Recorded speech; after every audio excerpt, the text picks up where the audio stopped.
हम पढ़ रहे हैं laboratory theory of PT, APTT and INR, ठीक है। और इसके साथ एक और टेस्ट पढ़ रहे हैं, उसको बोलते हैं स्टाइफन टेस्ट, स्टाइफन। और दूसरा जो टेस्ट है उसके लिए आप बोलते हैं उसको रेप्टिलेज, बोलते हैं ना, ठीक है, रेप्टिलेज टेस्ट, ठीक। हम लेबोरेटरी थ्योरी पढ़ रहे हैं कोगुलेशन प्रोफाइल का, जिसमें आता है पीटी, एपीटीटी, आईएनआर और स्टाइफन और रेप्टिलेज, ठीक है। इसको पढ़ने से पहले मैं बनाया हूं ये इंट्रिंसिक पाथवे और ये है एक्सट्रिंसिक पाथवे। इंट्रिंसिक पाथवे को एक्टिवेट करता है, इंट्रिंसिक पाथवे में फैक्टर नंबर 12 को ही एक्टिवेट करता है, लेकिन ऐसा कोई कॉन्सेप्ट नहीं है फैक्टर नंबर 12 को एक्टिवेट करता है। फैक्टर नंबर 12 को एक्टिवेट करने के लिए दो फैक्टर आते हैं जो रिस्पॉन्सिबल है फैक्टर नंबर 12 को एक्टिवेट करने के लिए। वो फैक्टर है, यहाँ पे मैं मेंशन किया हूँ, एक फैक्टर है फ्लेचर फैक्टर और दूसरा फैक्टर है फिट्जजेराल्ड फैक्टर, ठीक है। वो ये दोनों फैक्टर फ्लेचर और फिट्जजेराल्ड फैक्टर रिस्पॉन्सिबल है फैक्टर नंबर 12 को एक्टिवेट करने के लिए। फैक्टर नंबर 12 एक्टिवेट करता है फैक्टर नंबर 11 को, यहाँ मैं ए लिखा हूँ मतलब एक्टिवेट है ये, ठीक। फैक्टर नंबर 11 कैल्शियम और फॉस्फोलिपिड के साथ मिलकर एक्टिवेट करता है फैक्टर नंबर 9, फिर ये है 9 एक्टिवेटेड, ठीक। और फैक्टर नंबर 9 फैक्टर नंबर 8 और कैल्शियम और platelet factor sorry phospholipid factor के साथ मिलकर कन्वर्ट करता है या एक्टिवेट करता है फैक्टर नंबर 10 को। ये है फैक्टर नंबर 10 का एक्टिवेटेड वर्जन। और ये फैक्टर नंबर 10 एक्टिवेट करता है फैक्टर नंबर 5 को, ये एक्टिवेटेड 5, ठीक। और फैक्टर नंबर 5 किसी किसी बुक्स में ये मेंशन है कि फैक्टर नंबर 5 प्रोथ्रोम्बिन को थ्रोम्बिन में कन्वर्ट करता है, लेकिन कहीं कहीं ये मेंशन है डायरेक्ट फैक्टर नंबर 10 प्रोथ्रोम्बिन को थ्रोम्बिन में कन्वर्ट कर देता है, ठीक है। और थ्रोम्बिन का दो काम है, पहला जो फंक्शन है थ्रोम्बिन का, ये फाइब्रिनोजन को कन्वर्ट करता है फाइब्रिन में, ठीक, और फाइब्रिन से बनते हैं क्लॉट। और दूसरा जो थ्रोम्बिन का फंक्शन है, ये फैक्टर नंबर 13 को एक्टिवेट करता है। फैक्टर नंबर 13 का काम है स्टेबलाइजिंग का काम, स्टेबल करता है वो, जहां पे थ्रोम्बस वगैरह का फॉर्मेशन करवाता है बॉडी हमारा ब्लड वेसल्स के अंदर, उस थ्रोम्बस को या क्लॉट को स्टेबल बनाने का जो वर्क करता है वो फैक्टर नंबर 13, और उसको एक्टिवेट करता है हमारा थ्रोम्बिन, ठीक। दूसरे हैंड में है एक एक्सट्रिंसिक पाथवे। एक्सट्रिंसिक पाथवे को एक्टिवेट करने के लिए टिश्यू फैक्टर की जरूरत पड़ती है, और टिश्यू फैक्टर को ही फैक्टर नंबर 3 को टिश्यू फैक्टर बोलते हैं, ठीक। और ये टिश्यू फैक्टर कैल्शियम के साथ एक्ट करके मिलके ये फैक्टर नंबर 7 को एक्टिवेट करेगा। ये factor number 7 direct factor number 9 को बार-बार स्टिमुलेट करता है ताकि और तेजी से क्लॉट फॉर्मेशन हो, और फैक्टर नंबर 9 को भी एक्टिवेट करता है ताकि फैक्टर नंबर 9 फैक्टर नंबर 10 को और ज्यादा से स्टिमुलेट करे, बार-बार स्टिमुलेट करे, ठीक है। इस वाले पाथवे को हम बोल रहे हैं एक्सट्रिंसिक पाथवे, और इस वाले पाथवे को इंट्रिंसिक पाथवे। बीच में आके फैक्टर नंबर 10 के पास ये दोनों पाथवे तो हम कॉमन पाथवे ही बोलते हैं, ठीक है। लास्ट में दोनों का काम है क्लॉट करवाना। अब देखो एक्सट्रिंसिक पाथवे को डिटेक्ट करने के लिए हम कि ये हमारा पाथवे नॉर्मल है कि नहीं, इसके लिए हम करते हैं पीटी टेस्ट, जिसको प्रोथ्रोम्बिन टाइम बोलते हैं। और उसका जो नॉर्मल रेंज होता है 11 से 12 सेकंड, ये वेरी कर सकता है 11.5 से 12.5 तक, हर लैब में वेरी कर सकता है, ठीक। दूसरा है एक्सट्रिंसिक पाथवे। इंट्रिंसिक पाथवे को चेक करने के लिए हम जो दूसरा टेस्ट करते हैं उसको बोलते हैं एपीटीटी टेस्ट, ठीक है। इसका मतलब एक्टिवेटेड पार्शियल थ्रोम्बोप्लास्टिन टाइम। इसका जो नॉर्मल रेंज है 25 से 35 सेकंड, ठीक। इसका दूसरा नाम है पीटीटी। पीटीटी को ही एपीटीटी बोलते हैं। एपीटीटी इसलिए बोलते हैं क्योंकि परफॉर्म करते टाइम एक एक्टिवेटर डालते हैं जिसको फास्फोलिपिड कहते हैं, वो एक्टिवेटर इस पूरे पाथवे को एक्टिवेट करता है, और रिजल्ट में हमें जो ट्यूब में क्लॉट दिखता है इसके वजह से दिखता है, इसलिए इसका नाम एक्टिवेटेड पार्शियल थ्रोम्बोप्लास्टिन टाइप है, ठीक है। अब इसको देखो कैसे करते हैं, इसका नाम है। इसको करने के लिए एक टेस्ट ट्यूब लेंगे, एक टेस्ट ट्यूब, उस टेस्ट ट्यूब में 100 ml प्लाज्मा डालते हैं और 100 ml डालते हैं एक्टिवेटर, ओके, और 100 ml डालते हैं स्टार्टर। एक्टिवेटर का मतलब ये एक्टिवेटर में फॉस्फोलिपिड रहता है, देखो इस पाथवे में फॉस्फोलिपिड का काम है, इसीलिए एक्टिवेटर में फॉस्फोलिपिड, क्योंकि इस पाथवे को एक्टिवेट करता है। और दूसरा डालते हैं तीसरा रिएजेंट में जो दूसरा डालते हैं वो है स्टार्टर। स्टार्टर में होता है कैल्शियम क्लोराइड, क्योंकि इस पाथवे को एक्टिवेट करने के लिए कैल्शियम की जरूरत पड़ती है, ठीक है। इन तीनों को मिक्स करेंगे, जब तीनों को मिक्स करेंगे, ठीक है, और उसके बाद स्टॉप वॉच ऑन कर देते हैं और उसके बाद ये देखते हैं कितने सेकंड में ये क्लॉट हो रहा है। ठीक है, तो अगर नॉर्मल 25 से 35 सेकंड में क्लॉट हुआ तो हमारा ये पाथवे बिल्कुल नॉर्मल है। ठीक, और इसमें अगर 11 से 12 सेकंड में हुआ तो ये पाथवे हमारा बिल्कुल नॉर्मल है, यानी कि इसके लिए पीटी टेस्ट किए, इसके लिए एपीटीटी किए। ठीक, अब तीसरा बचता है आईएनआर। आईएनआर टेस्ट क्यों करते हैं? आईएनआर का मतलब ये होता है पीटी का ही जो मीन वैल्यू निकालते हैं उसको आईएनआर कहते हैं। आईएनआर का मतलब होता है इंटरनेशनल नॉर्मलाइजेशन रेशियो। आईएनआर का मतलब ये है, आईएनआर क्यों करते हैं, अगर कोई पेशेंट पीटी टेस्ट कराने गया पीटी का और वो पहले से वारफेरिन और कॉमेडिन ड्रग्स ले रहा है, ठीक, तो उसका एक लैब में जो पीटी का वैल्यू आया वो सपोज करो 11 सेकंड आया, दूसरे लैब में जो पीटी की वैल्यू आई वो 13 सेकंड आई और तीसरे लैब में जो पीटी की वैल्यू आई 13.5 आया।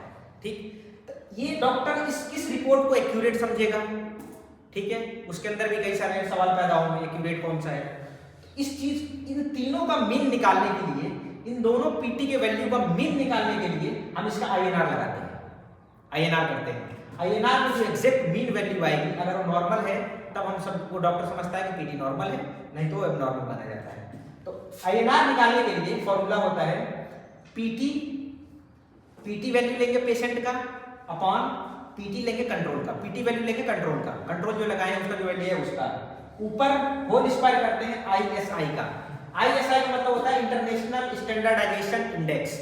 ठीक, ये आईएसआई जो डिजिट होता है ये हमें किट में मिलता है।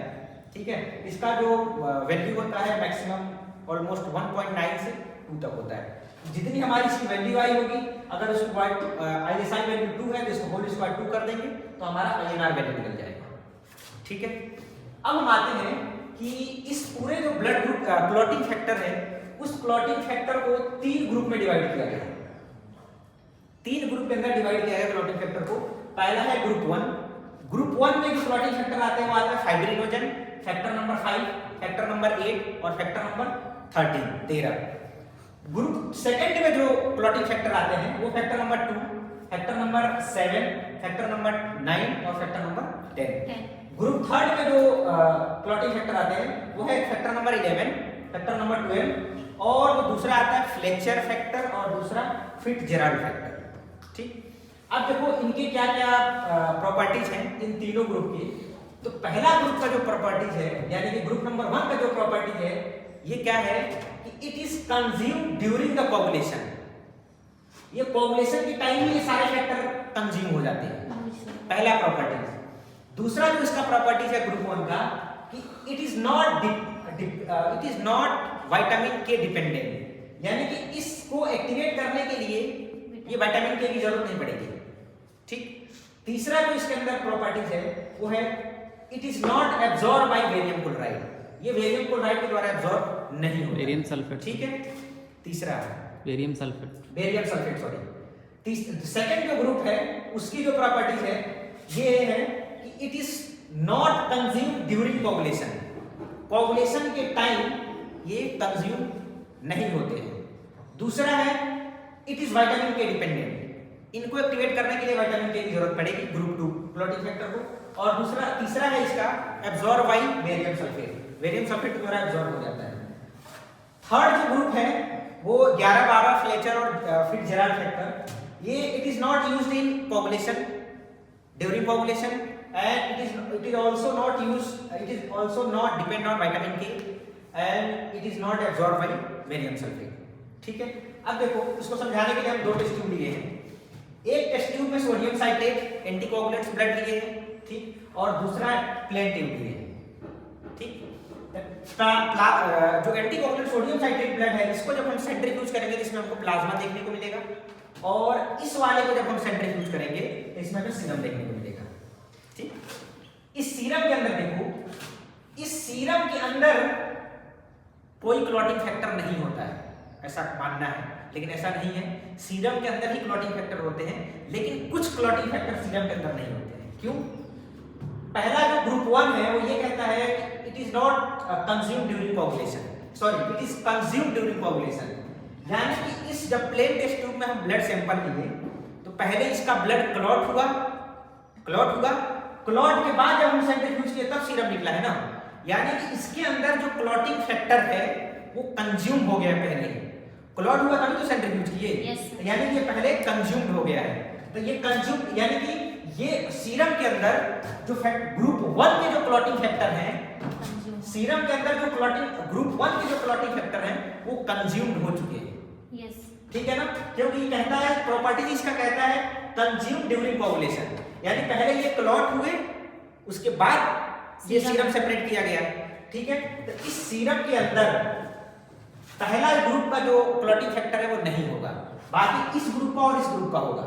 ठीक है, दूसरा प्लाज्मा, प्लाज्मा के अंदर ऑलरेडी एंटीकोगुलेंट ब्लड था, तो इसके अंदर कोई क्लॉट पहले हुआ ही नहीं, डायरेक्ट होल ब्लड है। तो इसको जब सेंट्रीफ्यूज किए तो इसके प्लाज्मा के अंदर है जो होल क्लॉटिंग फैक्टर होगा। ठीक है ना, लेकिन सीरम के अंदर ये पहला नहीं होगा। ठीक है, ये मैं ऑलरेडी इसका रीजन लिख दिया हूं, आप समझ सकते हो इससे क्या क्या रीजन हो सकते हैं। ठीक है, अब आते हैं हम इस थर्ड लेबोरेटरी थ्योरी के तीसरे टेस्ट में, इसको बोलते हैं स्टाइफन टेस्ट। इस स्टाइफन टेस्ट बताने से पहले एक और चीज बताऊं मैं कि इस फैक्टर नंबर 8 को एक्टिवेट कौन किया। तो फैक्टर नंबर 8 को एक्टिवेट करने के लिए प्लाज्मा के अंदर होता है protein C plus thrombin module, ये दोनों मिलते हैं, तो इन दोनों को एसिलेट करता है प्रोटीन एस।